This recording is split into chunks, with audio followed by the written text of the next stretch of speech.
Hello everyone, if you're new to my channel, consider liking and subscribing. It will make me feel wonderful if you do that.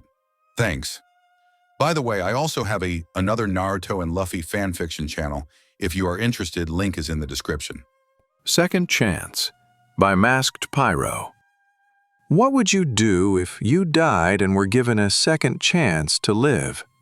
What if coming back meant you return as a child, and you and the people most important to you lost all their memories along with their age? Find out what Ace, Sabo, and Luffy end up going through just to be with each other. Adios. After a short hour of sleep, Ace, Sabo, and Luffy found themselves awake again. The boys were quietly running around the men's quarters gathering what they needed. At some point, Sabo had left the ship and went back to their treehouse, gathering what little belongings they had. When Sabo got back, with a bag full of his and his brother's possessions, he found Ace and Luffy standing next to the railing, waiting for him. Sabo tossed the bag over the railing before grabbing Luffy's outstretched arm and being pulled up. Once back on the ship, Sabo ran to the wheel and looked over the details and remembering the complexity of the entire mechanism. Silently thanking the fact that he asked Frankie how the solid or dock system worked, Sabo turned the dial in the center of the wheel until channel 2 was facing the ocean before pulling the lever. Within a matter of seconds, the Thousand Sunny was almost vibrating as the solid or dock system spun before clicking in place. The three small boys ran down the stairs, careful to staying quiet knowing the pirates were asleep all throughout the ship. Ace had checked where they were all sleeping when Sabo had left. Soon the boys were standing in front of the second channel's gate and opening it just enough for them to slip through before closing it again, locking them in the dock-like room. After a few moments of looking through the dark room, Luffy found the switch to open the dock to the open ocean. After pulling the switch, the door opened allowing the gentle moonlight to enter the room. As soon as the moon's light fell on the figurehead, Luffy had frozen. The small boy had ceased all movements to stare intently at the sheep figurehead. Once Ace and Sabo saw their younger brother freeze, they picked him up and put him in the front seat. A few short moments later, Ace and Sabo were done packing their items and resources into the back seat. Sabo jumped into the front seat, behind the wheel, while Ace jumped in on the opposite side, allowing Luffy to sit in between his brothers. After Sabo got the small boat started, they drove away from the larger ship. It had been probably a half hour, maybe more, since they left and Luffy was still staring at the figurehead. He hadn't said a word, no matter how much Ace or Sabo tried to talk to him. What scared the two older boys even more though, was the fact that Luffy had moved. Normally the small hyperactive child moving wasn't worrying, but this time it was. Luffy wasn't bouncing around like usual, instead he was moving slowly, almost eerily, and trying to get closer to the figurehead. After a few more minutes had passed, Luffy had made his way onto the figurehead and was sitting cross-legged on it. Sabo had slowed down as soon as Luffy started heading to the figurehead, so he wouldn't fall, allowing Ace to stand and get a better look at the small boy.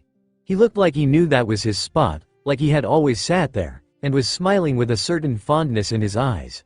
He obviously hadn't noticed Ace, seeing as how he didn't move in the slightest let alone look at the older boy.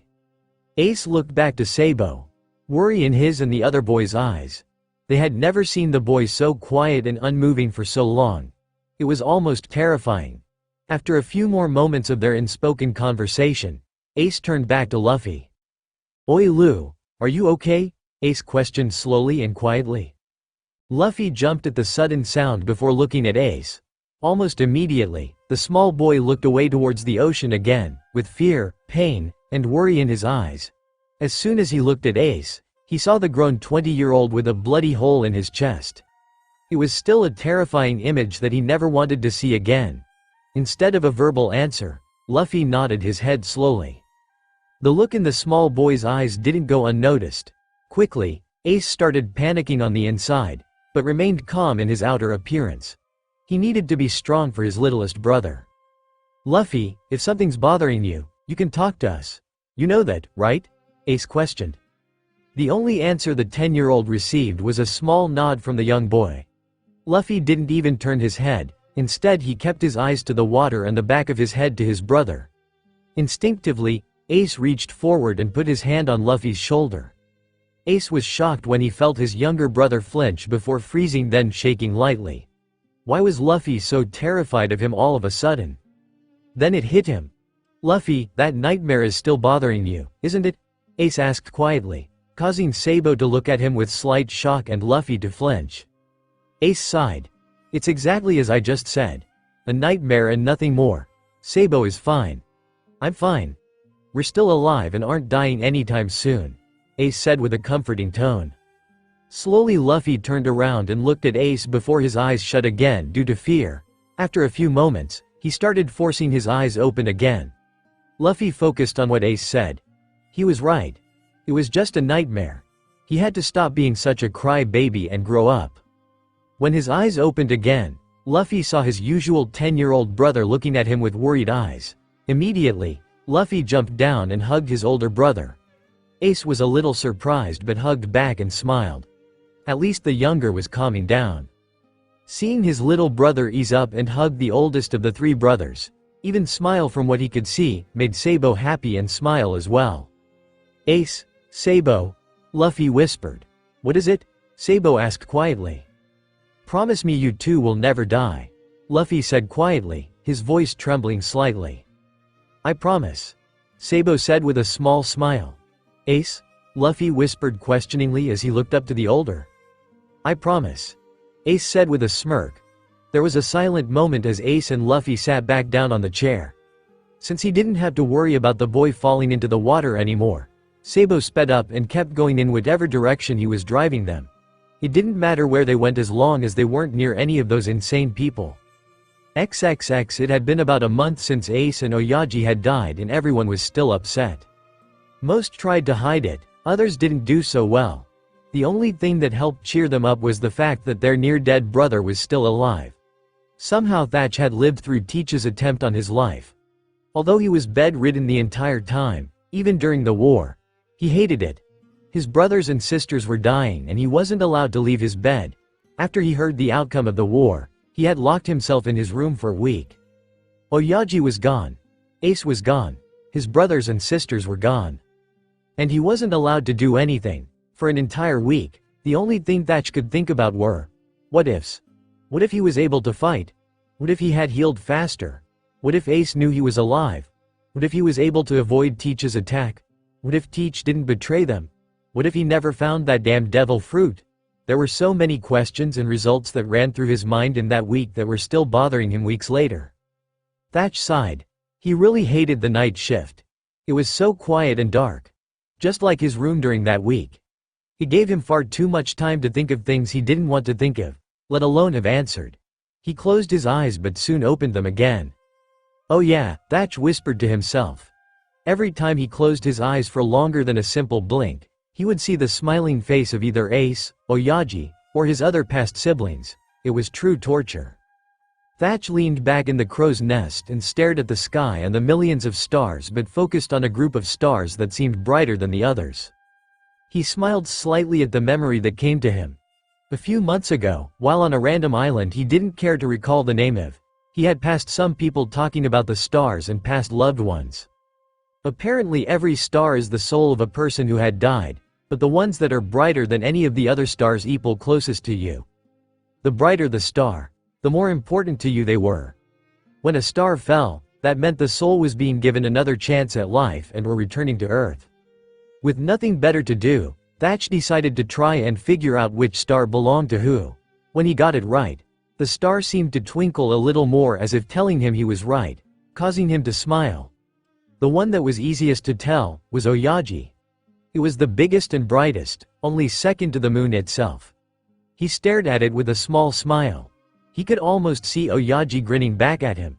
It wasn't until then that he realized how much he missed that large grin and echoing laughter. "I'm sorry, Oyaji, I can't help but feel like this was all my fault. If I hadn't found that damned fruit, then none of this would have happened and you'd still be here," Thatch said quietly to the large star. The star seemed to dull slightly as if scolding him for saying such a thing. Thatch chuckled. He was talking to Star. Maybe he had gone crazy while in that small and dark room for a week. Yet it was talking to him too and responding when he called it his father, so maybe he wasn't crazy and that rumor he overheard was true. Ignoring his thoughts of being insane, Thatch went back to naming the stars. After a few minutes, he was curious. He had given all the stars, or souls, their respective name, yet there was one name left, Portgas d'Ace. Seeing as how he was this far, he might as well ask. Oi Oyaji. Thatch called out quietly, not wanting any of his siblings to overhear him and consider him even crazier. The star flashed lightly, almost as if it was grinning and telling Thatch he had its full attention. I've named everyone correctly, but there's one left. Is Ace still up there with you? Thatch asked. From what he knew, it took a few years for a soul to come back, not a few weeks. The star seemed to dull lightly, as if saying no. For a few moments, the star stayed dull, as if it was upset the boy wasn't with him any longer. He came back already, huh? I guess that shooting star a few weeks ago was him. It really seemed to stand out and call attention to itself. Remind you of anyone? Thatch chuckled. The star seemed to flash, and for a second Thatch could have sworn he heard his father's unique laughter. The small sound made the man freeze for a second before smiling more than he had in the past month. That laugh was far too familiar and seemed to take away any and all problems and difficulties that bothered you. It was Oyaji's laugh.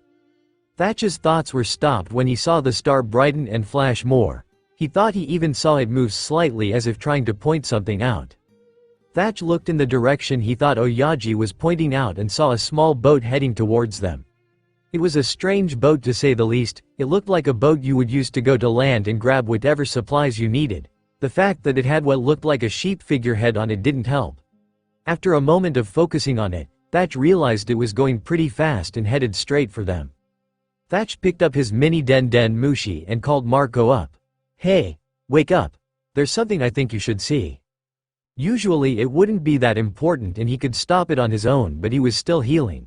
Even if the wound was almost completely healed, he didn't want to risk it reopening and him actually dying this time. After a few moments, Marco appeared on deck and looked to Thatch. What is it, Yoi? The Phoenix questioned.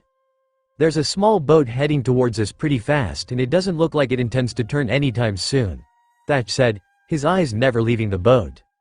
Within seconds, Marco was in his Phoenix form and flying towards the small boat.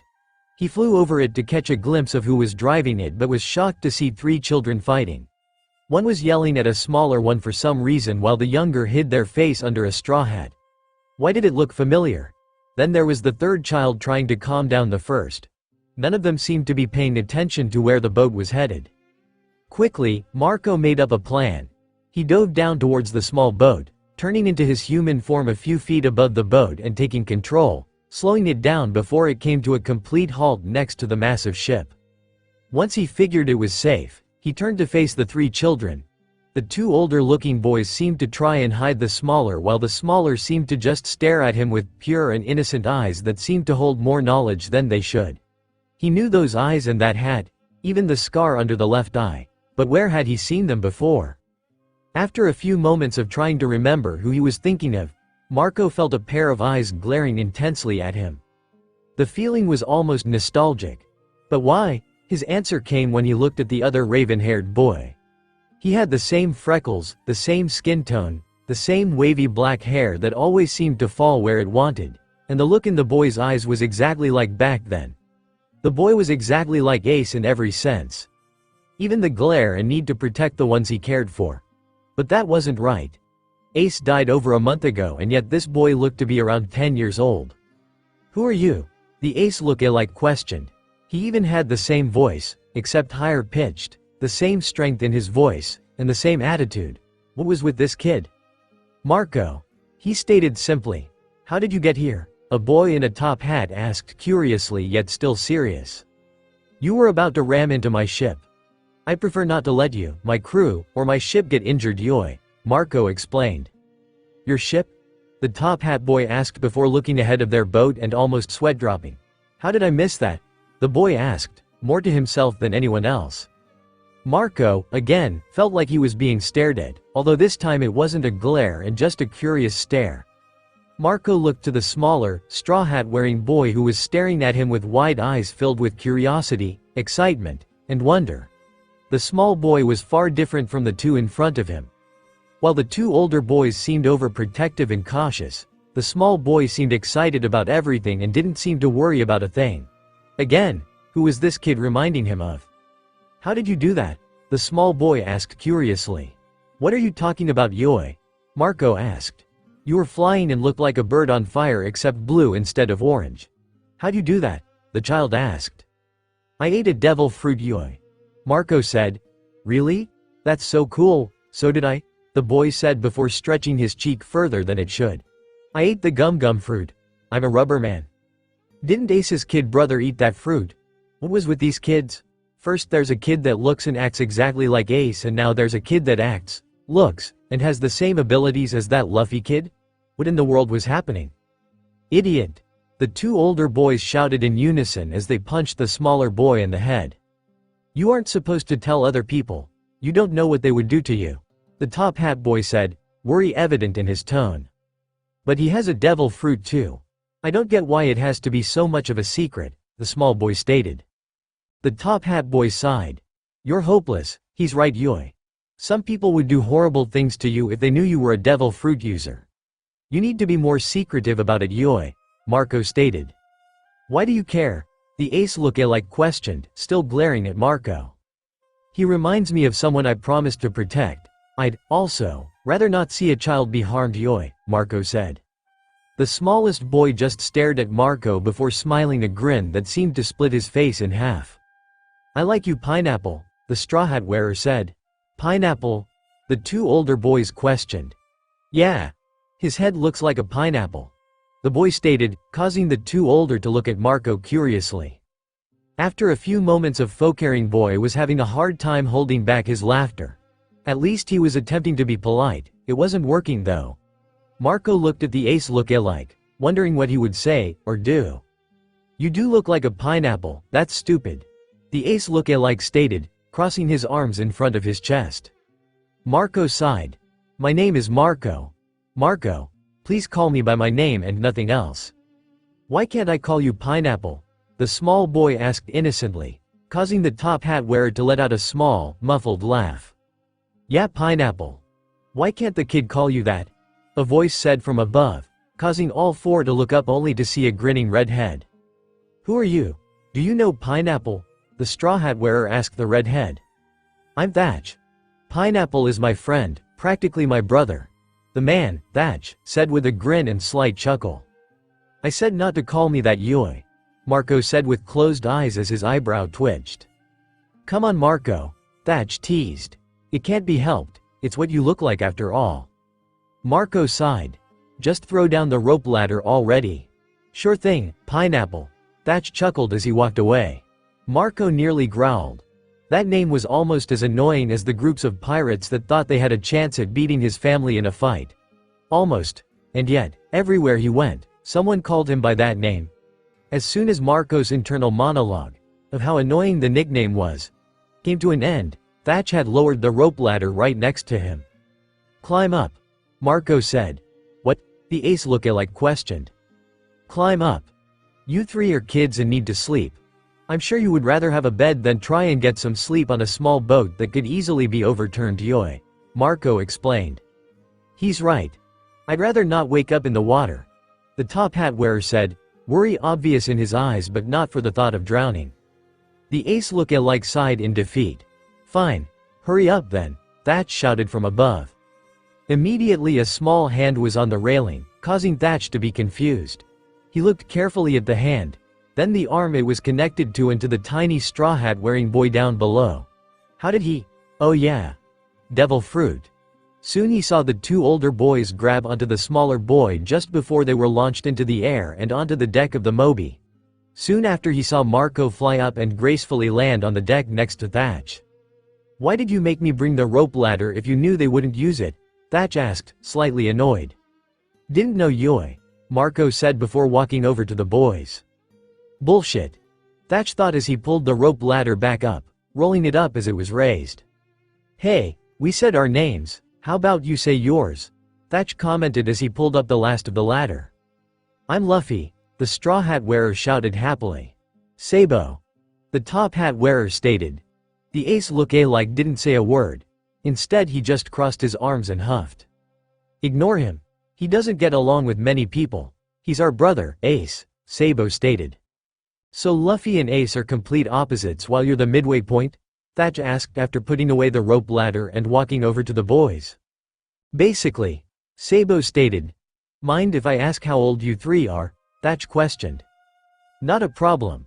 Ace and I are both 10 years old while Luffy is 7, Sabo informed. You don't sound and act like a 10-year-old. Thatch noted.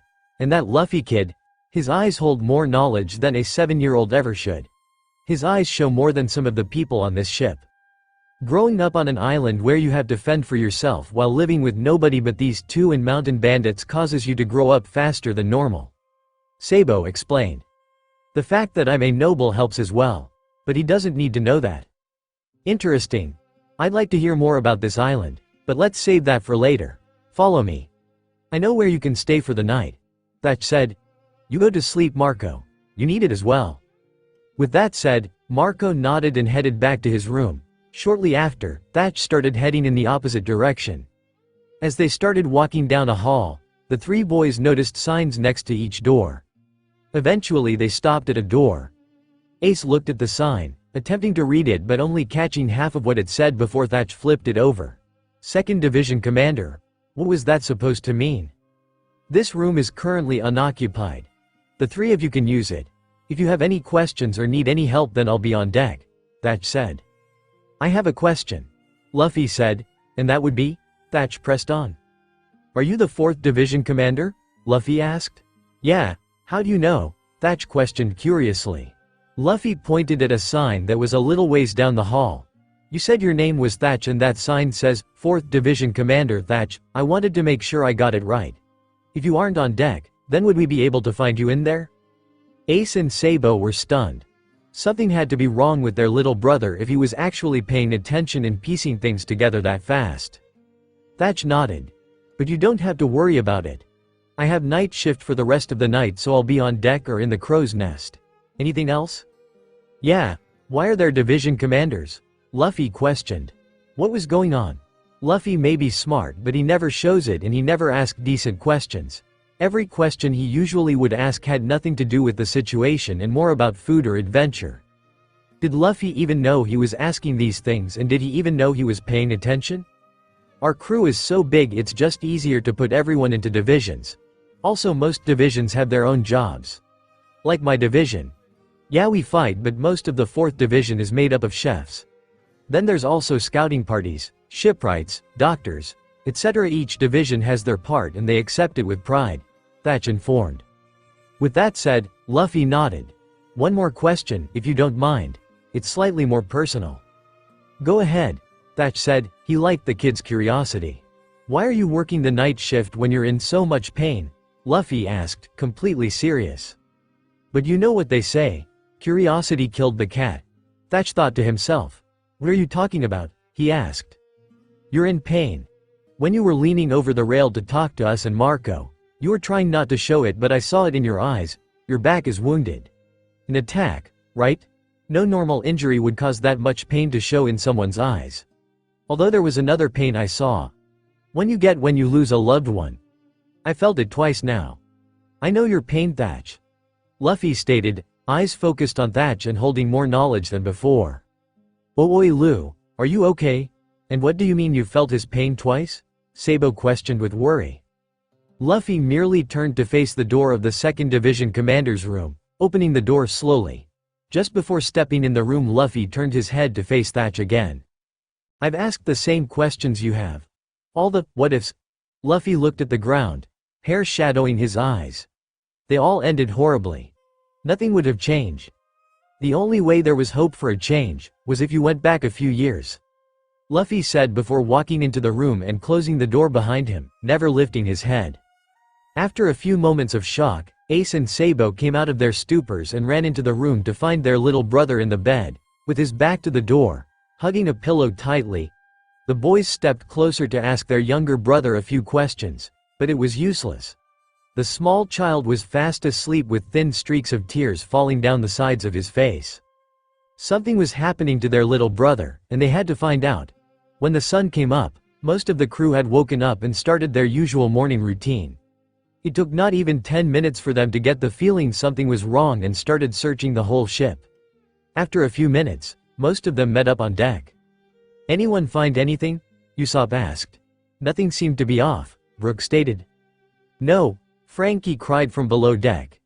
Immediately, everyone headed down, either through the ladder hidden on deck or through the ladder in the aquarium bar, which led to Usopp and Frankie's workshops, taking the long way around. Once everyone, excluding Zoro, was below deck and in the soldier dock system, they saw Frankie in front of an open dock, panicking. "What's wrong?" Chopper asked, curious and slightly panicked as well. "She's gone. She's gone. She's gone. She's gone," Frankie chanted frantically to no one in particular. "Who?" Brook asked. "Minnie married too. She's missing," Frankie shouted. "What?" Usopp shouted, some of the room's occupants having to cover their ears. "What do you mean she's missing?" "Do you see her?" Frankie shouted while gesturing towards the empty dock with clear view of the ocean, due to the open door. "Has anyone seen Luffy, Ace, or Sabo?" Nami questioned, ignoring the panicking shipwright and sharpshooter. "They're supposed to be in the men's quarters," Chopper said. "What do you mean, supposed to be?" Nami questioned. "Has anyone checked?" "We couldn't. The shitty Marimo was blocking the door," Sanji said as he placed a new cigarette between his lips and lighting it. "Why didn't anyone wake him up?" Nami asked, angrily. "We figured if we couldn't get in, then they couldn't get out," Chopper said, slowly backing away from Nami and towards Robin. Without a word, Nami was climbing up the ladder to the deck, with everyone in tow. As soon as everyone was on deck, they all noticed Nami stomping towards a sleeping Zoro.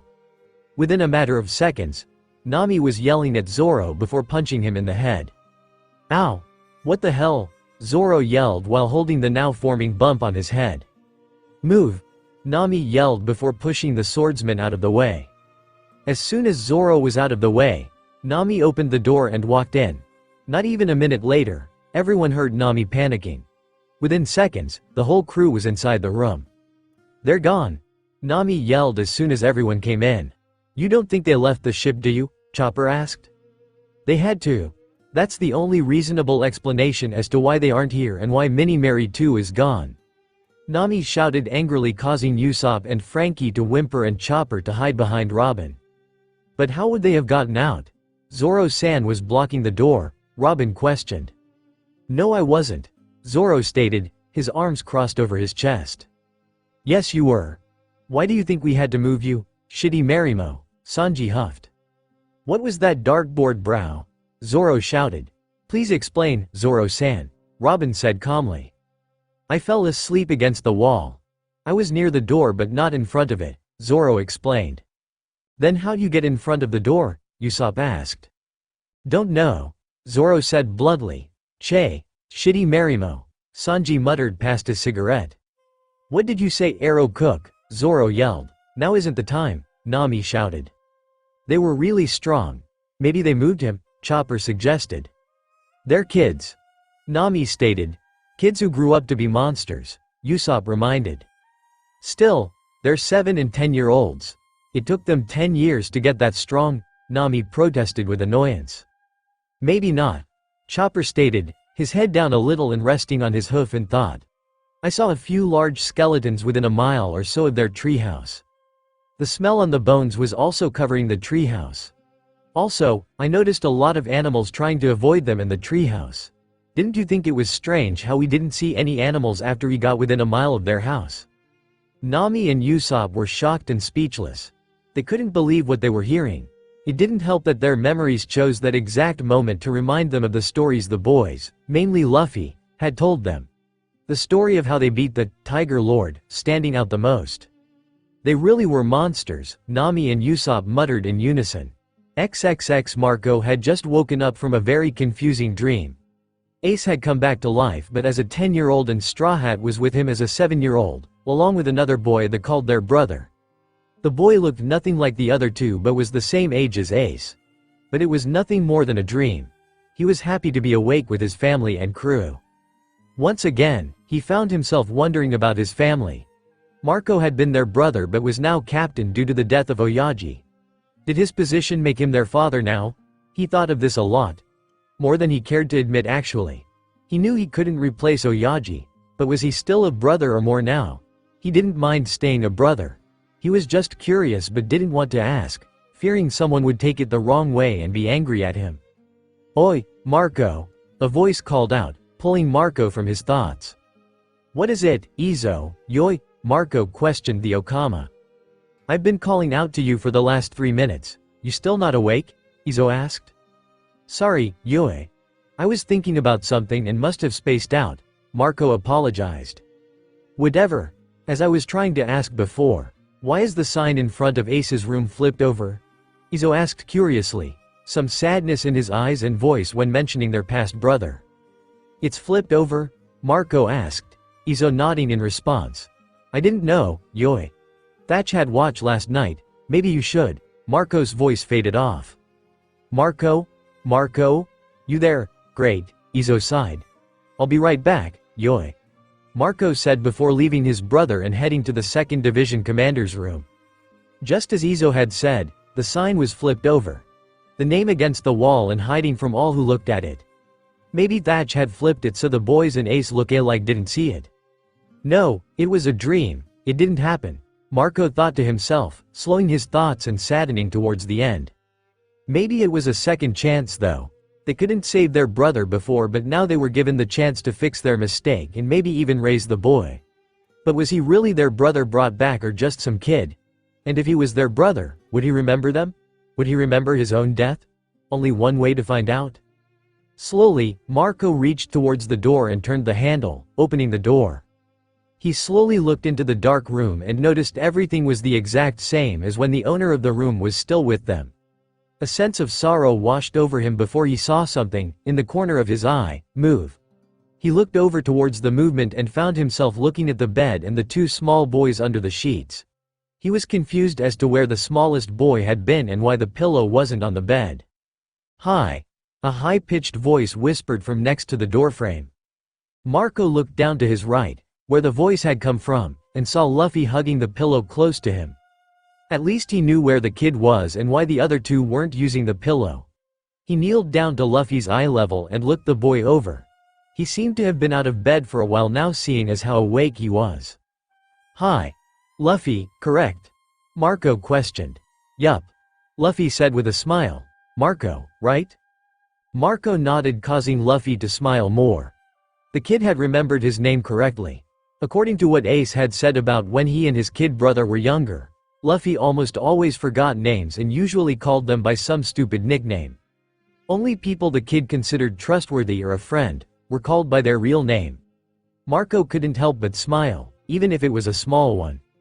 "What are you doing up, Yoi?" Marco asked quietly. "I've been up for a while," Luffy said, not really knowing how to answer. "Why didn't Yoko ask?" "I don't know, something about this room made me really comfortable and happy. Just being in here made me feel like Ace was hugging me," Luffy said with a small smile as he hugged the pillow tighter. "What about the pillow, Yoi? Why are you carrying it?" Marco asked. Luffy shook his head slowly. "Don't know. When I woke up, I was holding it. I tried letting go of it but almost immediately felt upset, cold, and a little lonely. I didn't like it, so I've been holding it," Luffy admitted. Then it clicked.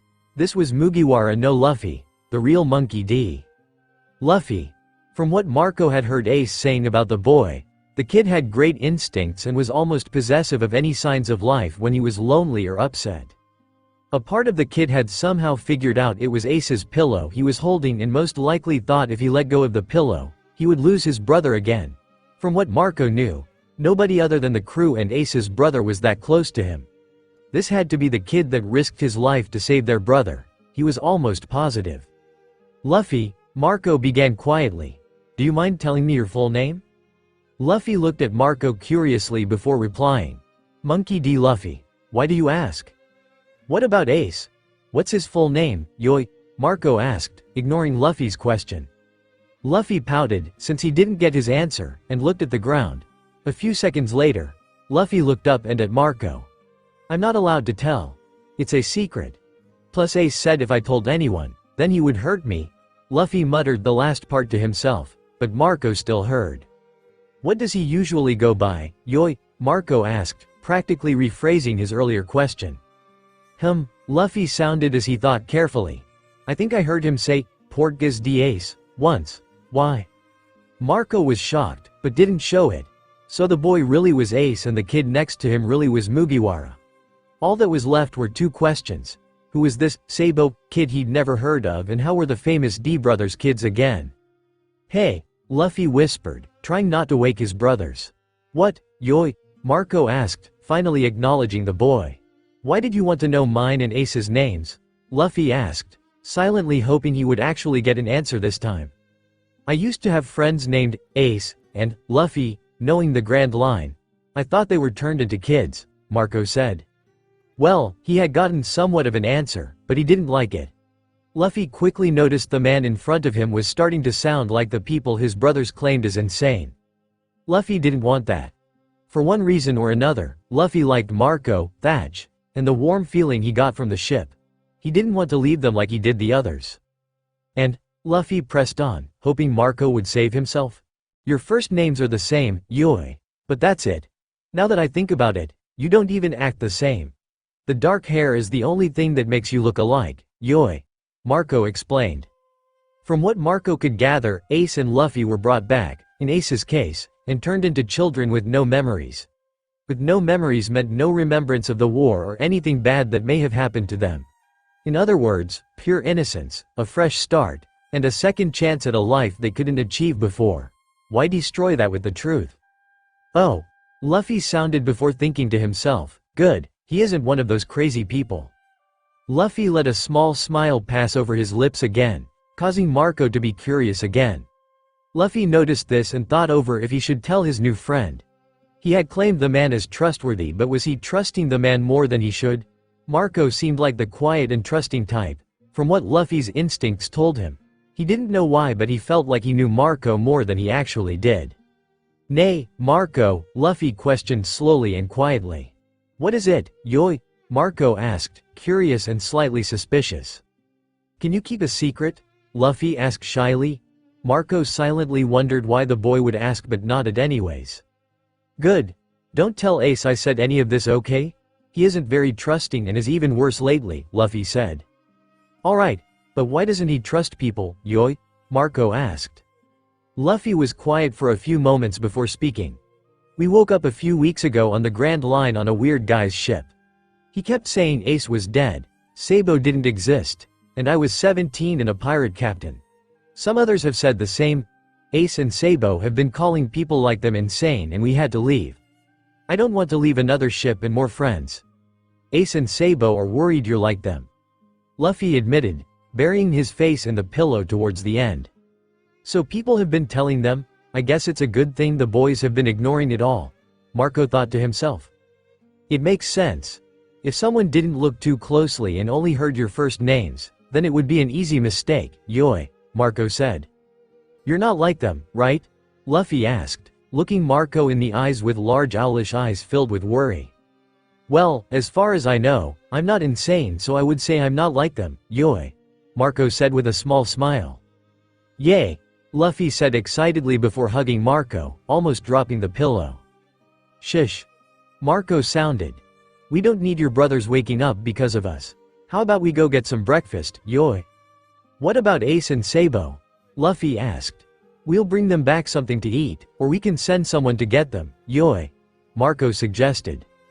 Okay, Luffy said with a smile as he let go of the other man. Marco stood up and backed out of the doorframe, allowing the boy to step out as well. Once Luffy stepped out of the door, Marco quietly closed it, and started walking with the boy toward the dining hall. At some point, Luffy had grabbed Marco's hand while still holding the pillow close. Marco didn't mind much. When they passed someone who sent him a weird look, he just glared at them and they dropped the thought. They may have been family, but that wouldn't stop the Phoenix when he was upset. Within a few minutes, Marco and Luffy were at the dining hall. Once they walked in the room, Luffy was surprised with how many people there were. Everyone was talking, laughing, and eating their food. Nobody was fighting for anything either. As soon as Marco started heading towards a line, the people started to notice him and smile more than before. Oi, Marco. What's up, Cap'n? A man shouted. Cap'n? Does that mean he's in charge? Luffy thought to himself while looking up at Marco. Just getting breakfast, Yoi. Marco stated, a small smile still gracing his lips. You actually going to eat with us or up in your room again? Another man asked. I planned on eating in here, that is, if I'm allowed to, yoi. Marco stated jokingly. What's got you so happy? And what's with the kid? A girl asked, pointing to Luffy in the end.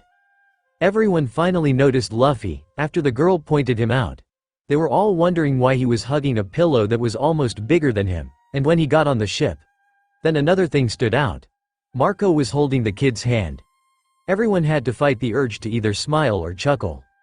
His name's Luffy. Marco stated, ignoring all their faces and faint chuckles that came from the crowd. Thatch and I found him and his brothers at sea last night, yoi. Luffy, huh? A tall man questioned as he walked over to said boy and kneeled to the boy's eye level, which proved to be difficult. Cool. You plan on joining the family? Luffy looked over the tall man questioning him. The man was a lot taller than Luffy, even when crouching, with dark, curly hair sticking out of a dark blue top hat. A curly mustache and smile, that seemed to never fade, decorated his face along with an earring in each ear. He was wearing a dark, semi-open shirt with a diamond pattern towards the top with a large, white collar. Attached to his shirt was a cape of the same color, which covered 2 sabers behind his waist, along with cyan pants that were tucked into his black bowhere the cape ended. Family, Luffy questioned quietly, burying half his face into the pillow. Yeah, you didn't know? Luffy slowly shook his head, no, and the man chuckled. I guess I should explain then. This crew is a family and this ship is our home. Each of us are like brothers and sisters. We about each other and help each other when needed. Really? Luffy asked excitedly, his face pulling away from the pillow. Yeah, the man said with another chuckle. So should I be expecting to call you brother soon? Luffy was surprised. Did that mean they wanted him to join them? What about Ace and Sabo? What would they say? Were they allowed to join or was the offer only for him? Either way it would be hard to decide, even though he knew what Ace would say.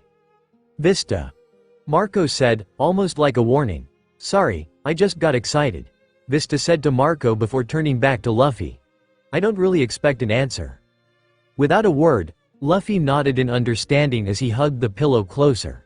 He felt the hand around his gently squeeze the small appendage. When Luffy looked up, he saw Marco looking at him with a small, comforting smile. Come on, yoi, the blonde said before heading over to where the line used to be.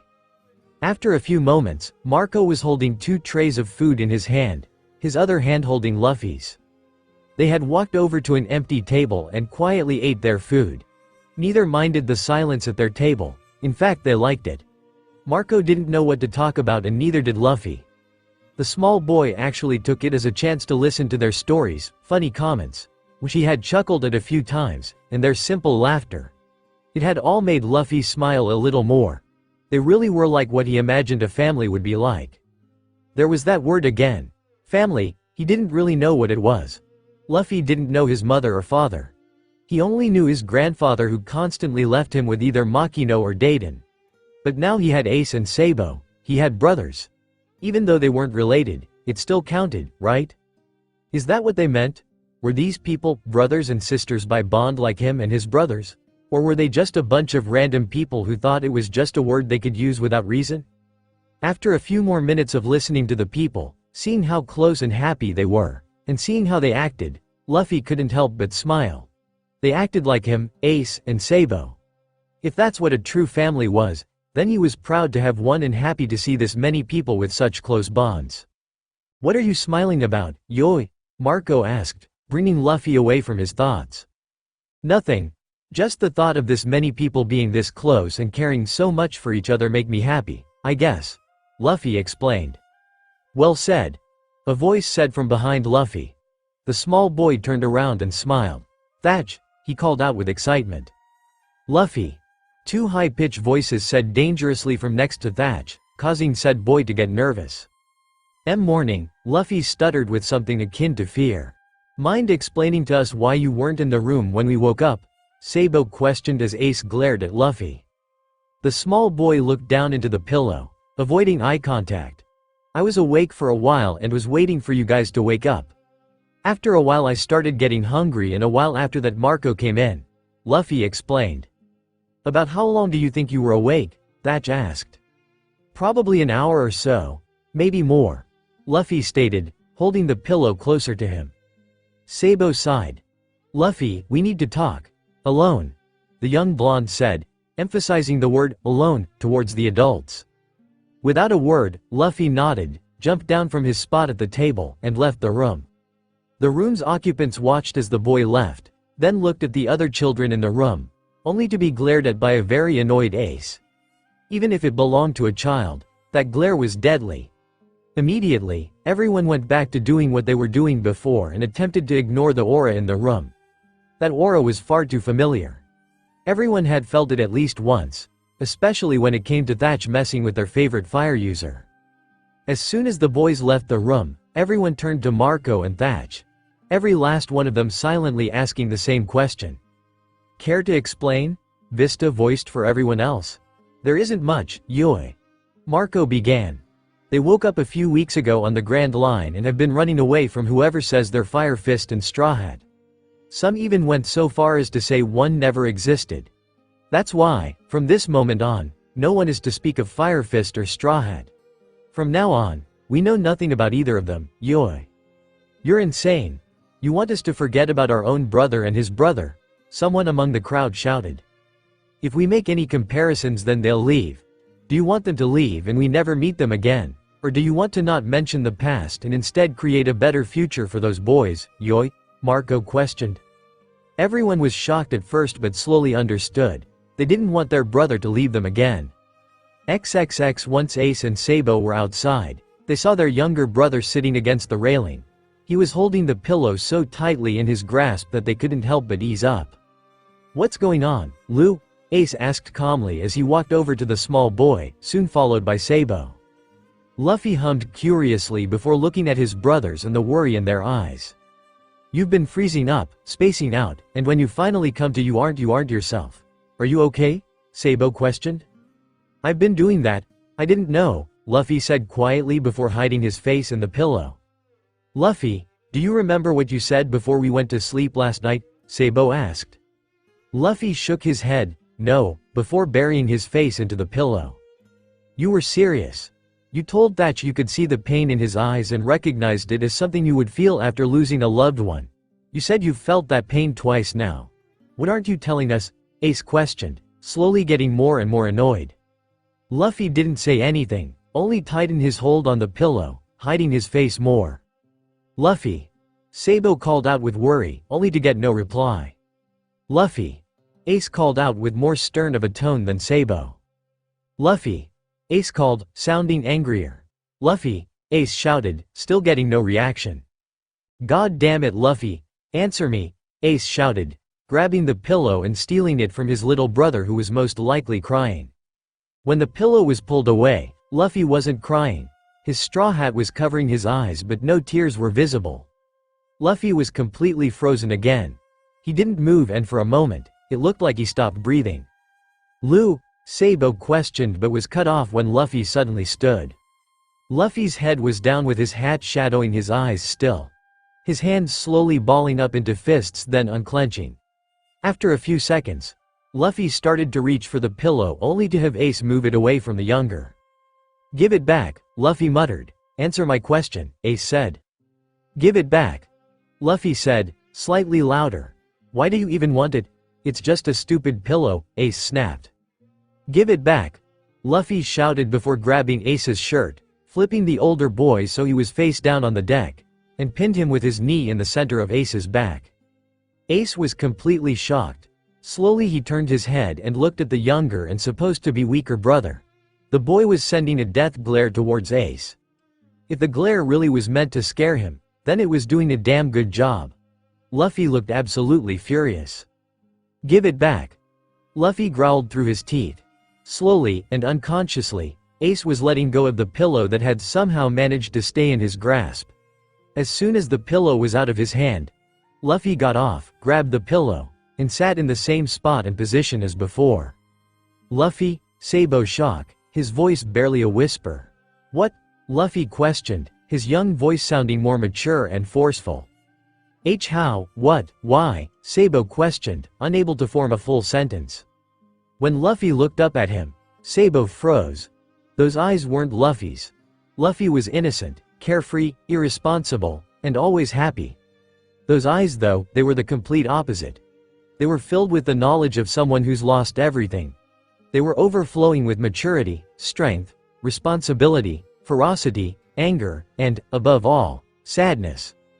The fact that his treasured straw hat was causing a shadow to cover those eyes didn't help in the slightest. It only made things worse. You wouldn't understand.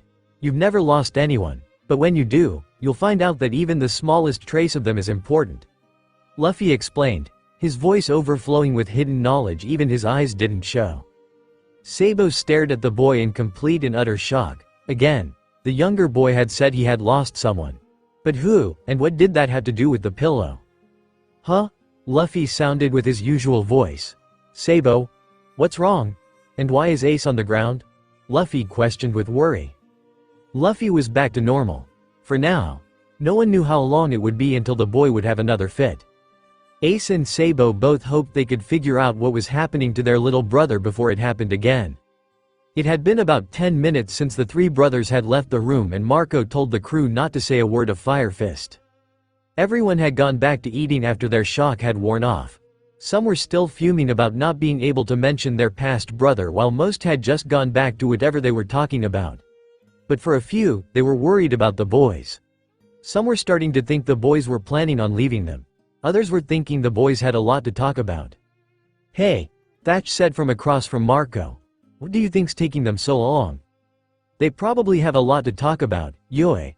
I'm sure they'll be back soon, Marco said. Thatch sighed. I don't like them being out of our sights though. We didn't exactly hide Ace's stuff and I'd rather they not find out about him. You don't want them knowing about themselves, correct, Yoi? Marco asked. Yeah. I don't want them to know about their big brother's death, but at the same time I want Ace to remember all the good times we spent together. Aw, this is so annoying, Thatch shouted. I know, Yoi, but it's better this way if you think about it, Marco said. What do you mean? Thatch asked. Ace can live again, he has his brothers, it seems like nothing too bad has happened to him, and now he's back with his family, Yoi. If you ask me, he was given a chance at a better life. Marco explained. Wait, what do you mean by, nothing too bad? Thatch questioned. He mentioned once that he was hated because of who his father was, Yoi. Now I understand why. Knowing Ace, he probably asked people what they thought if Roger had a son. He most likely didn't get the best answers, Yoi, Marco stated. I have to admit, if I didn't know him, I'd probably say some pretty bad things as well, Thatch said sadly. Just as Marco was about to reply, a loud bang resounded through the room. For a few moments, everyone was trying to figure out what it was. After some thought, they all recognized it as someone hitting the floor pretty hard. At first everyone thought it was just Ace's narcolepsy, but then they realized, even when his narcolepsy kicked in, he never fell that hard. Someone was thrown to the ground. That's when they heard a voice. You wouldn't understand. You've never lost anyone, but when you do, you'll find out that even the smallest trace of them is important. It sounded like Luffy, but it didn't at the same time. Luffy was high-pitched and always happy. The owner of this voice sounded like an older, angrier, and more depressed version of Luffy, but how? Huh? Sabo? What's wrong? And why is Ace on the ground? This time it was Luffy. His voice was the same high pitch they had heard before. It wasn't dark or mysterious like before. It actually sounded a little scared towards the end. When they realized this, Marco and Thatch were already out the door and headed for the boys. After a minute or so, Marco and Thatch were on deck staring at the three brothers. Ace was lying on the ground looking at Luffy with a mix of confusion, worry, and fear. Sabo was a few feet away from Ace with his back to the men, but they could tell he had about the same expression as Ace. Luffy was next to the railing, still hugging that pillow and looking at his brothers with confusion and slight fear. What happened, Yoi? Marco questioned. Sabo slowly turned towards Marco, his eyes filled with the same emotions as Ace. Sabo looked up at Marco and looked like he was struggling to think. Eventually he started opening his mouth and closing it like he couldn't process words. Marco kneeled down to Sabo's eye level and looked the boy in the eyes. He searched the boy's eyes for a few moments, hoping he would get some sort of hint. Instead he saw nothing but shock, confusion, worry, fear, and some slight curiosity. Marco swore he even saw a flicker of pride, but it lasted for barely a second. "I need you to tell me what happened, Yoi," Marco said calmly. Lu, he, Sabo stuttered, unable to make a sentence. "Luffy?" Thatch questioned, only for the boy to hum in recognition and curiosity. "What did you do?" "I didn't do anything. I was just standing here, hugging Pillow, while Ace yelled at me. I felt him grab Pillow and the next thing I know he's face down on the ground and staring at me," Luffy explained. "Why you are really don't remember?" Sabo questioned. "Remember what?" Luffy asked. "Why you just," Sabo stuttered, not able to explain. "Why you don't remember me taking the pillow?" Ace questioned, his shock slowly fading but faster than Sabo's. "You took Pillow from me?" Luffy asked. "When? Lu, I was talking to you. You weren't answering and instead were hugging that thing. I pulled it away to talk to you and instead you started yelling at me to give it back. I said you couldn't have it until you answered my question and you attacked me. You flipped me just for a pillow, Lu," Ace explained. "What?" Thatch questioned, now shocked as well. "No, I didn't. I've been right here the whole time," Luffy stated, fear slowly overtaking him. "If I may ask for a moment, who was the one that said, 'You wouldn't understand'? You haven't lost anyone, Yoi?" Marco asked. Sabo slowly lifted his hand and pointed to Luffy. This shocked Marco and Thatch even more. Yes, it sounded somewhat like the boy, but it was almost completely different. "Why you didn't even have your eyes?" Sabo stuttered as he turned back to Luffy, not looking the boy in the eyes. "What do you mean?" Luffy asked slowly. "Why your eyes?" They were filled with anger, hate, ferocity, and sadness. The anger was pointed at US, Sabo stated, fear slowly coming back. Thatch's eyes widened at that comment and kneeled down to Sabo as well. "Tell me, did his eyes have more responsibility? Knowledge or maturity even?" Sabo looked at Thatch and nodded slightly. How did you know?" "Sadness, strength, maturity, responsibility, and knowledge, that's what I saw in his eyes last night," Thatch stated. "Last night, Yoi?" Marco asked. "I was taking them to their room when Luffy started questioning me. Eventually he asked why I was working the night shift when I was in pain. He said he saw it in my eyes that I was injured and that only an attack could cause it. He even figured out that we lost someone important. He said he's felt the same pain twice, that nothing could have changed unless you went back a few years," Thatch explained to Marco, slowing down towards the end as realization kicked in. "He said that, Yoi?" Marco asked in shock, his only answer being small nods from the Thatch, Ace, and Sabo. "Luffy, do you remember any of this, Yoi?" "No, I just remember being on deck and walking towards a hallway. When I woke up I was in a weird room and hugging Pillow," Luffy explained, fear growing faster. "Do you remember losing anyone, Yoi? A friend, a family member, anyone or anything?" Marco asked. Luffy sounded. "Ace and Sabo are still around. All of the mountain bandits are still alive and so are Shanks and Makino. Gramps leaves a lot but I'm sure he's fine." "What about your parents, Yoi?" Marco asked. "Parents? Like a mommy and daddy? I have those," Luffy asked curiously. "You don't know them?" Thatch asked. "The only family I know are Ace, Sabo, and Gramps," Luffy admitted. "It most likely isn't his parents he's talking about, Yoi. I don't know about his mother, but I know his father is still running around causing trouble," Marco said to no one in particular. "You know my daddy?" Luffy asked. "Yes, and know a lot of people know who he is but very few people have met him in person, Yoi. He's known as the Revolutionary Dragon and is the most wanted man in the world. Now I get where you get it from," Marco stated, muttering the last part to himself. "Cool, so he's a dragon?" Luffy asked. "No, his name is Monkey D. Dragon, Yoi. It's only his name," Marco explained. Oh well," Luffy said. "Now we know it isn't his parents at least, Yoi. But then who is it?" Marco thought aloud. "Marco, can I talk to you, id?" Thatch asked. Marco looked at the 4th Division commander curiously before nodding and walking to the other side of the deck. "What is it, Yoi?" Marco asked quietly. "I think I know who it is Luffy lost," Thatch whispered. "Who?" Marco questioned with slight shock. "Ace and Sabo. He might be getting flashes of his memory," Thatch said. "What makes you think that, Yoi?" Marco asked. Ace told us that Luffy was his only family. Luffy just now said his only family was his brothers and Garp. This brings up a question. Why didn't Ace tell us about Sabo? The only thing I can think of is Sabo died and Ace didn't want to mention it. Then Ace died in Luffy's arms. That would most likely be what Luffy keeps saying, Thatch explained. Luffy, Ace questioned. Marco and Thatch looked over towards said boy and saw him frozen in place. The two adults ran over to the small boy and looked him over. He seemed fine until you saw his face. His eyes were wide and glazed over. After a few moments, tears started forming in the corners of his eyes.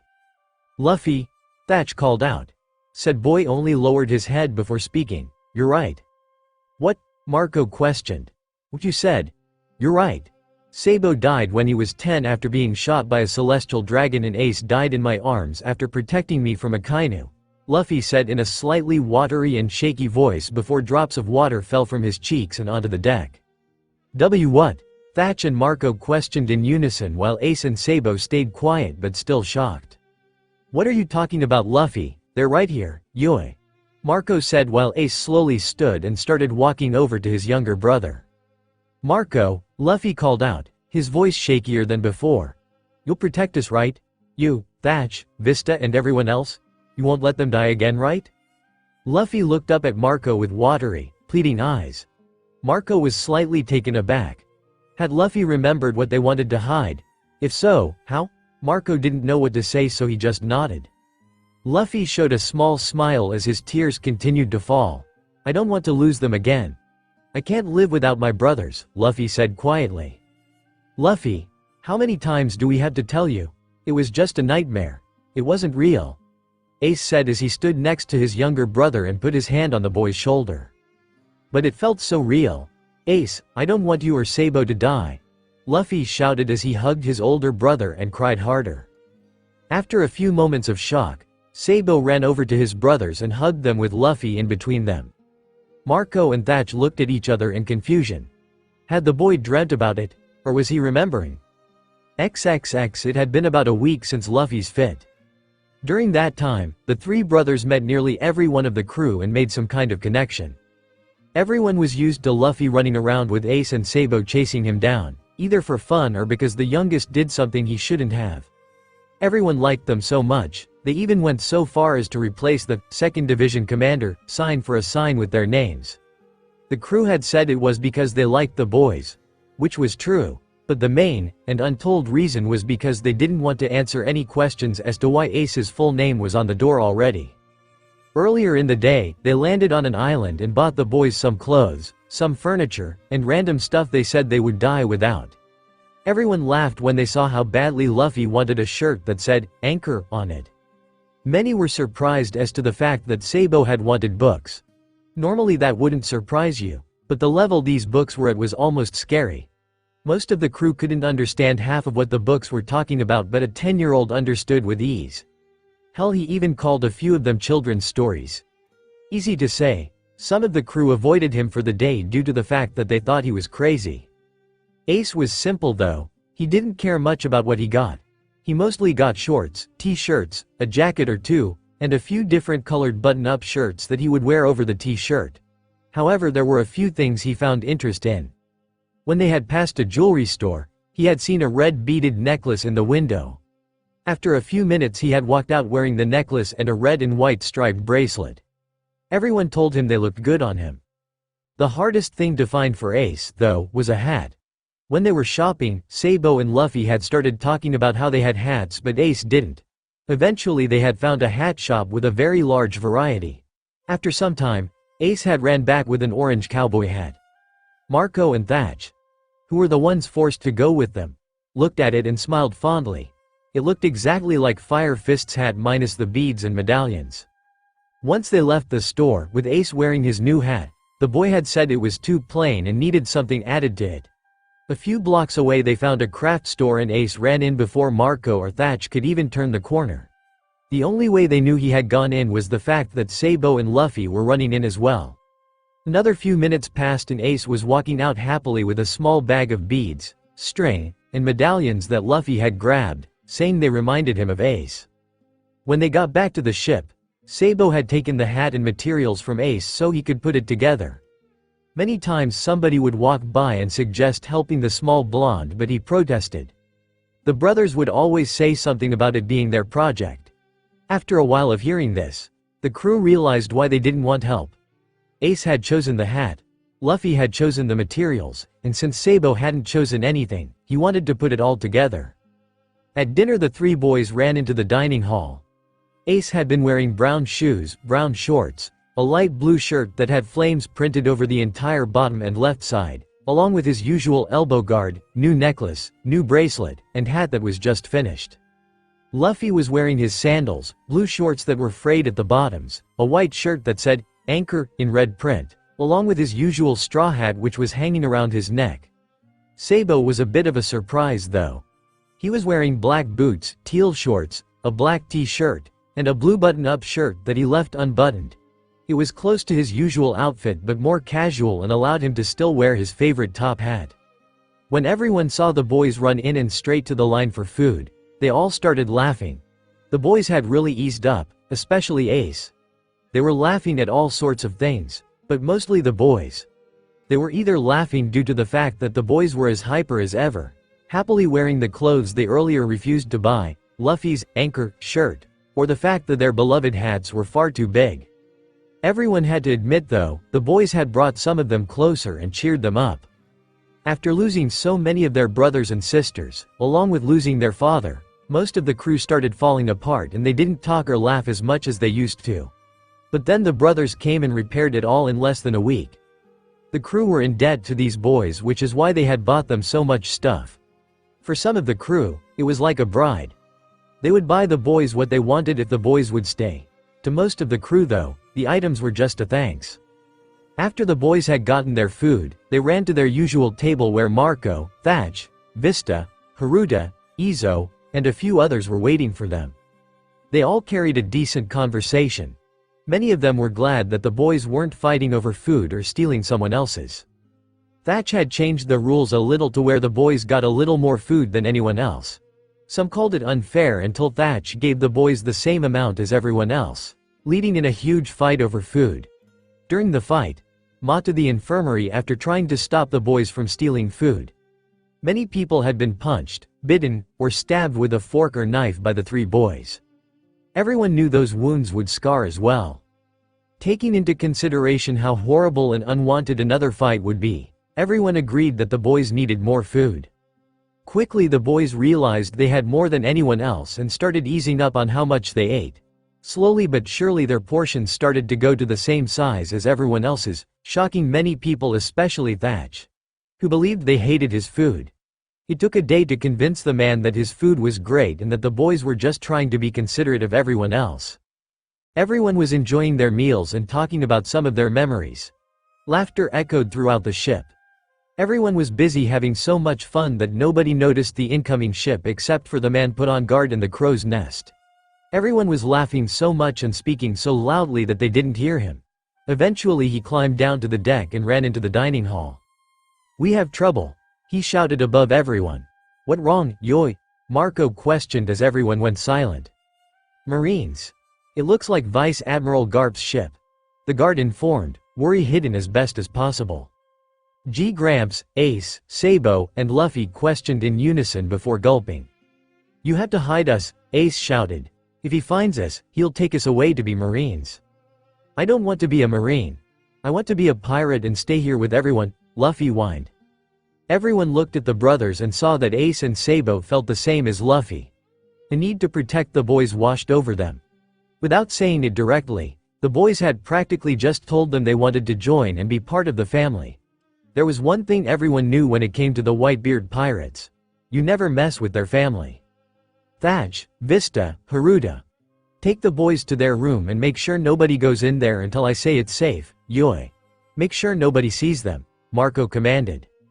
"Got it," the three commanders said before each grabbing a boy and running to the brothers' room. "Everyone else, get ready for company, Yoi," Marco said, gaining nods from the entire room before everyone left the room and went to the deck. As soon as everyone was on deck, minus the brothers and three commanders, the marine ship pulled up next to them with Garp standing at the railing directly across from Marco. Within a few seconds, Garp was on the Moby, looking angrier than ever. Immediately, Garp was walking around the deck of the ship looking for someone who looked like they would break with ease and tell him what he wanted. After a few minutes, Garp found himself in front of Marco. "A pleasure to see you again, Yui. What brings you to our ship?" Marco asked. "Shut the hell up. I want to know why I got a report of you and the 4th Division commander with 3 boys that sound a lot like my grandsons," Garp shouted angrily. "Grandsons? 3 boys? Last I heard you only had 2 grandsons, Yui.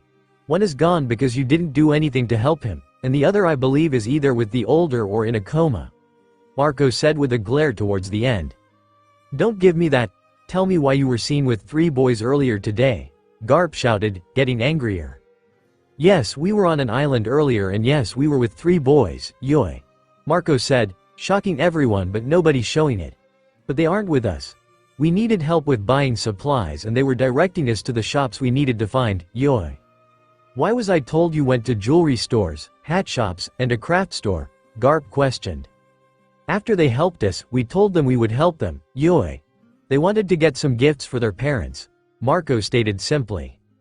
"What were their names?" Garp interrogated. "Blake, Clyde, and Lawan," Marco said. "Describe them," Garp commanded. "Blake was the oldest and kindest, Yui. He had black hair and brown eyes and was probably about 13 years old. Kyle was the second oldest and wanted to avoid books. He had black hair as well and blue eyes. He was about 11 or 12 years old, Yui. Lawan was the youngest and seemed almost antisocial. He had light brown, almost blonde, hair and dark eyes, probably onyx. He was about 10-year-old I would say, Yui," Marco described. Every one of the crew stood there with the urge to stare at their captain with wide eyes. They all had been curious as to how Marco had come up with all of this on the spot and not hesitated. What made everyone even more curious was the fact that Marco was perfectly calm and treated it like it was the pure and honest truth. "I see, but if you don't mind, I'd like to check something first," Garp said calmly, confusing even Marco, before shouting, "Ace, Sabo, Luffy, get out here right now." XXX. As soon as they were given the order, Thatch, Vista, and Haruta had grabbed the 3 brothers and started running to their room. When they saw Garp's ship, all 6 started to panic a little more and the 3 commanders ran faster than before. Within moments they were running into the room and closing the door with Thatch silently complaining about how the door didn't have enough locks. Leaving a mental note to add another 3 locks to the door, Thatch put down Ace and turned on the lights. Everyone in the room, except Thatch, looked around in shock. The boys didn't know about the changes to the room due to it being a surprise and the 2 commanders didn't know due to the fact that they weren't helping on it. Thatch only knew because he helped pick out some of the items. Surprisingly, it looked bigger than before. Ace's bed was on the far left. The sheets were black but with a flame print across the entire bottom with embers coming from the flames and randomly spotted over the rest of the black cloth. At the foot of his bed was a black captain's trunk with red linings and orange outlines of flames. In the middle of the room was Luffy's bed with light blue sheets and a pattern that almost resembled the ocean. It was covered with little islands, the Red Line, the Grand Line, the New World, and all the blues. In the middle of the ocean was the Moby, which had been painted on by one of the commanders. Just like with Ace's bed, the foot of Luffy's bed had a captain's trunk that looked slightly aged but it just added to the chestnut color. To the far right was Sabo's bed. The sheets were an ivory color and looked to have newspapers on it. It had the names of islands, all the seas, and very famous pirates. Excluding the former pirate king due to how much Ace despised the man. At the foot of the bed was an ebony captain's chest with a lock on it which resembled Sabo's belt buckle. Next to Sabo's bed was a medium-sized bookshelf which was already holding all of Sabo's new books. Next to the bookshelf was a wooden desk that wasn't too big but still a good size. On it was a book with a lock on it along with a calligraphy pen. Sabo looked in the drawer on the right of the desk and saw a few different pens and pencils. He looked in the left drawer and found different types of papers along with another book. When he opened the 2 books he found them to be completely blank. He looked over at Thatch with a questioning look only to get a smile in return and for Thatch to tell him they were for the stories he had dreamed of writing. Sabo smiled and nodded his thanks before writing in the first page. "When did you get all of this?" Ace asked quietly as he looked over his bed and in his trunk, finding all of his clothes and extra space. While we were shopping, a few members of my division were following us and picking up what I bought for you. You like it? Thatch asked quietly. Yes. Luffy nearly shouted before Haruta covered his mouth, forcing the boy to nod rapidly instead. Thatch had to hold back his laughter. What about the Moby on your sheets, Luffy? Does it look good? Thatch asked only to get another nod since the boy's mouth was still covered. You that? He's the one who painted it. Really? Luffy asked quietly, his voice muffled with Haruta's hand still covering his mouth but slowly lowering. I will. Sabo, Vista questioned. What do you think? It's amazing. Even the sheets, Sabo said before turning to Thatch. But I have to ask, how did you get the buckle for the chest? On the island in the jewelry store. The shop owner said it was the symbol of some noble family in East Blue. Which reminds me, how did you get that buckle? Thatch questioned. Sabo sighed and was about to answer before he was cut off. Ace, Sabo, Luffy, get out here right now. At this, all six jumped in slight fear. The three commanders had wide eyes as they remembered how horrible Garp was in Ace's stories. Ace, Sabo, and Luffy all let out a small whimper of fear as they remember how badly they were beaten from just talking about being pirates. There was no telling if they would survive if Garp found them now. After a few moments, the three boys all heard a very familiar and very terrifying stomping coming from the deck. He's gonna find us, Luffy muttered only to be tackled by the three commanders and his brothers. All five had their hands on the small boy's mouth in an attempt to keep him quiet. All of them were equally terrified and all felt their hearts pounding so hard they thought the sound of all of them combined would make Garp find them faster. After a few minutes, their hearts went back to their normal paces and they all let out a sigh of relief. Not even a second later, they all heard heavy footsteps that obviously didn't belong to Marco. After a few moments, the footsteps stopped at the door. Then someone grabbed the door and tried to open it but to no avail due to it being locked by 3 different locks. Eventually the person stopped trying to open the door and there was complete silence. After a minute of silence, the door was kicked down and launched to the other side of the room.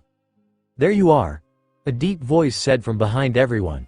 All 3 commanders and all 3 boys had wide eyes as they recognized the voice and were still getting over the shock of the door being kicked off its hinges. Slowly they all turned towards the doorway and stared in fear at the man standing there with a furious look on his shadowed features. Shit! They all thought in unison as they stared at the hero of the Marines, Monkey D. Garp. As Thatch, Vista, and Haruta turned to face the door, they acted almost as a curtain revealing the boys to Garp. The 3 brothers were frozen in place once seeing the man in the doorway. Nobody could tell what Garp was thinking. He held a straight face and his eyes were shadowed. After a few moments, Garp slowly started to walk into the room. As the commanders stood to protect the boys, Garp punched them and knocked them out of the way, further scaring the boys. Once he was in front of the 3 brothers, Garp knelt down and looked at the boys, his eyes still shadowed. Ace, Sabo, and Luffy all gulped in fear. They tried to back away, to escape, but were stopped when they bumped into the trunk at the foot of Luffy's bed. When they realized they were cornered, they slowly turned back to Garp. Hi JG-chan. Luffy stuttered in fear. Garp flinched before grabbing the boys and hugging them. The 3 brothers were at a loss for words. The Garp they knew would have beaten them, for no real reason either. But this Garp was hugging them. Easy to say they were far beyond confused. After a few moments, the boys started getting worried, almost as if it was the calm before the storm. You're really here, Garp whispered with a small smile. So the reports weren't lying. G-chan, are you okay? Luffy asked. Yes, I'm fine. I was just worried about you 3. Garp said, not letting the boys go. Che, stupid GG. Ace muttered as he turned his head away from the man. Garp chuckled. I love you too, Ace. I'm sorry for what I did, Garp said, voice quieting and saddening towards the end. Why were you worried? And what did you do? Sabo questioned. Garp was silent for a few moments before speaking. Nothing you need to know about. Then why mention it? Ace shouted angrily as he punched Garp in the head with his free arm. Luffy couldn't help but laugh. G-chan is funny. Garp held the boys tighter and closer to him. I missed you 3 so much. Never grow up. Stay like this forever, Garp said. Che. Ace sounded before trying to get Garp to let go of him. Okay. Luffy shouted happily. Sabo's sweat dropped as he thought, that isn't possible, before saying, okay? Come on. I'm taking you boys home, Garp said as he stood, still not releasing the boys. No, Ace, Sabo, and Luffy shouted in unison. I don't want to leave, Ace shouted. Please don't make us, Luffy begged. I don't want to go back to that horrible place, Sabo shouted, slightly panicked. Garp froze. What are you talking about? He asked slowly and quietly. We want to stay here with everyone. They're really nice and fun. Please don't make us leave, Luffy begged. You want to stay with pirates instead of going home? Garp asked. Ace and Sabo froze. They knew if they answered truthfully then they would be hit, but apparently someone forgot to tell Luffy. Yes. Luffy shouted. Why? Garp questioned. They promised to protect us. Marco promised me that Ace and Sabo wouldn't get hurt and that we could go on a bunch of adventures. They even gave us our own room, Luffy said excitedly. Garp looked around, just now realizing where he was. He noticed the beds were decorated according to what the boys liked. Then he noticed what the boys were wearing and realized they were clothes he'd never seen. Quickly he took notice of Ace's hat and nearly broke into sobs. G-chan? Why are you crying? Luffy asked. It's nothing, Luffy, Garp said as he put the boys down and wiped his tears away. Stay right here. I need to talk to someone. Quickly, Garp turned around and walked away. After a few moments, he was back on deck and facing Marco. The captain's eyes slightly widened when he noticed the few tear stains on Garp's cheeks but chose not to say anything. We need to talk, Garp said calmly. Marco was hesitant at first but nodded anyways and started walking towards his quarters. After a minute or so, the two men were in the captain's quarters. Marco was in his usual seat while Garp sat across from him. What did you want to talk about, Yoi? Marco asked, already knowing the answer. The boys. How did they get here? Why are they kids? How are Ace and Sabo alive? Do they remember anything? Garp questioned. Marco sighed. There was a lot to explain. XXX. After Garp left the room, the three boys were frozen in shock. They stared at the door wondering if Garp was just messing with him. They even considered the man being someone who just looked like Garp. What just happened? Ace questioned quietly. I have no clue, Sabo admitted. That was G-chan, right? Luffy asked. I think so, Ace and Sabo said in unison. Ow, my head, Haruta muttered as he rubbed the now forming bump. You can't complain, Thatch muttered as he sat on the ground, his back and head leaning on the wall. What do you mean? Vista questioned as he sat up from in between Sabo and Luffy's beds. Let's just say my back still hurts and being launched at a wall doesn't help, Thatch informed. Immediately, the three brothers ran over to Thatch and helped him onto the closest bed, which turned out to be Ace's. Once he was on the bed, Vista lifted the back of his shirt enough to look at the wound. When the wound was revealed, the three brothers' eyes widened. How did you survive from that? Wouldn't that have punctured your lung? Sabo questioned. Two things. Our great doctors and my dumb luck, Thatch said with a chuckle before wincing. It reopened. But not enough to be life-threatening from what I can tell. Still it would be best to take you to the infirmary, Vista informed. Fine. Thatch sighed before slowly sitting up and attempting to stand. Don't even try, Ace commanded. What? Thatch asked, slightly shocked. You're having a hard time just sitting up. If you try to stand, let alone walk, you could hurt yourself more. I'd rather not have that happen, Ace said with a calm tone, but everyone could tell he was worried. Alright, you win. But what do you suggest? Thatch asked. I'm sure it would be easier for the doctors to take care of you in the infirmary, so asking them to come here is out of the question, Sabo stated before turning to Vista. Do you mind carrying him? We could, but I'd rather not have him leaning over too much. Of course, Vista said before kneeling down beside the bed. Within seconds, the brothers were on the bed and helping Thatch to move. After Thatch was on Vista's back, the group started heading towards the infirmary. When they walked in, they laid Thatch on one of the vacant beds. Once Thatch was on the bed, Sabo asked Haruta to get one of the doctors. After a few minutes, Haruta came back with a doctor who looked over Thatch's wound. What were you doing this time, Thatch? The doctor asked.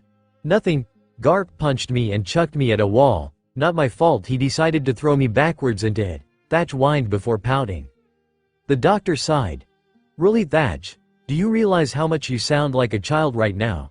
And the fact that you were thrown by him doesn't help. It's actually kinda funny, the doctor said with a light chuckle. Hey, he's a big guy. And he's seriously strong. I'm lucky to have gotten away with just this, Thatch complained. You're acting more childish than Luffy, Ace, Sabo, and the doctor said in unison while sweat dropping. But I guess you were lucky after all. It just barely reopened. Only the top few layers of skin opened, just enough for it to bleed slightly. You'll be fine in a few days. Stay here for the night and don't do anything too strenuous. When Marco finishes his talk with Garp, I'll tell him you're injured and need rest, the doctor said. Marco's talking to Garp? About what? Thatch asked. Don't know. When he came on deck, though, a lot of people thought they saw him crying. He's a weird guy, the doctor said. Wait. Garp the Fist was crying? Haruta questioned. Yeah, it was hard to believe, the doctor said. Why? Thatch asked. Why do you people think I know everything? I'm just saying what I saw. I can't read before leaving. Someone woke up on the wrong side of the bed this morning, Ace muttered. Agreed. Everyone in the room said. XXX Garp was leaning on Marco's desk, his head in his hands. His head started to hurt after taking in what Marco knew. Marco made it seem like he knew almost nothing about it, but after Garp found the boys, the captain let it all loose. How the boys got to the ship, what the boys had told them, about what time they thought they were in, how they had been running away from people who told them lies. Even Luffy's fits. Marco had said everything. Somehow, though, Garp was able to take it all in and understand for the most part. So that explains the promise Luffy was talking about, Garp muttered to himself. We still don't know if that moment was a small fit or if he actually had a nightmare about their deaths, Yui. Either way, we've chosen not to mention it. We don't want to scare him, and there's the possibility that he has another fit after hearing it. If that happens, then he'll have another gap in his memory and it'll scare him further, Yui. I'm sure you understand, Marco explained. I do. Garp sighed. I can't believe I'm saying this, but I don't want to put them through any more stress, and they seem to trust you. I'll let them stay, but if I hear anything about them getting hurt, then I'm taking them far away from here and none of this crew will ever see them again. Do you understand me? Garp stated with frustration. They're part of the family, Yui. Have been for a few years now. We wouldn't let them get hurt. If they did, then our whole family would go after whoever did it, Yui. They're in good hands, Marco informed. What do you mean they've been part of your family for a few years? Garp questioned. Ace became our brother a few years ago. When we found out he had a brother, we accepted the kid as part of the family, even before meeting him, Yui. If you're related to one of our brothers or sisters, then you're part of the family, unless you refuse it, Marco said. Garp sighed. Just make sure they're safe. With that said, Garp stood and headed back to the deck. Once on deck, he walked to the railing and jumped onto his ship. Within minutes, the ship was far off in the distance. When Garp was gone, Marco walked back on deck and walked up to one of his brothers. Do you know where the boys are, Yui? He asked. I think I saw them headed to the infirmary with the 3 commanders, the man said. Marco nodded his thanks and headed down to the infirmary. A small sense of worry growing within him. Once he was at his destination, Marco was about to open the door when he heard laughing. Slowly and quietly he opened the door and walked in. Once he was in the room, he saw Thatch in one of the many beds, resting against a pillow, with Ace, Sabo, and Luffy sitting on the bed around his feet, and Vista and Haruta standing at the sides of the bed. Wait, that actually happened? Thatch asked after his laughter calmed. Yes. Then we had to beat up the crocodile and fish him out. That wasn't the first or last time either. Ace shouted with annoyance and a smile. Sorry, it's not like I did it on purpose. Luffy shouted with a pout before Thatch, Vista, and Haruta started laughing again. You 3 are definitely something else. Stick together and I promise it'll get even better, Thatch said. Of course we'll stick together. Luffy's weak and we need to protect him, you know, Sabo said with a grin. Good. Now what about that Tiger Lord I heard of the other day? Thatch asked. Oh, him. He was nothing we couldn't handle, Ace said with a smirk. Sorry to ruin the fun, but I thought you should know Garp's gone, Yui, Marco said. Marco? "Want to hear about how we beat the Tiger Lord?" Luffy asked excitedly. "Sure, but do you mind telling me why you're in here, Yoi?" Marco asked. Garp chucked Thatch across the room, causing his wound to reopen slightly. "It isn't bad, but the doctor said he needed to stay the night and not do anything too stressful," Sabo said. Marco nodded. "So what's this about a Tiger Lord, Yoi?" Marco asked with a small smile. "As I was saying," Ace said, starting the story, XXX. Down the hall, a short ways away from the infirmary, the doctor was listening to the laughter and conversation. After a few moments, she pulled a baby Den Den Mushi out of her bag and began dialing an all too familiar number. After a few moments, the call was answered by a very familiar voice. "Koala? How can I help you?" the deep male voice asked. "Hello, Dragon-san. Do you mind putting him on the phone? It's very important," the doctor, Koala, asked. "And I'm not allowed to hear?" Dragon asked. "I would prefer telling him first," Koala stated. "Understood. Please wait a moment," Dragon said before shuffling was heard. "You requested to speak with me, miss Koala?" a friendly and almost noble voice questioned politely. Koala giggled. "You won't believe who I just met on the Whitebeard pirate's ship." "Oh, why do I get the sense that you won't tell me?" the man asked in a playful tone. "Because I won't. I suggest you see for yourself," Koala said. "Understood.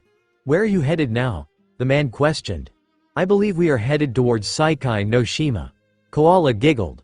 "Very convenient if you ask me." The man was silent for a moment before replying. "All right. Anything else?" "Yes. I suggest you call the Straw Hat Pirates. I believe they would like to see this as well," Koala said. "What does Luffy have to do with this?" Koala, there are more questions than there are answers.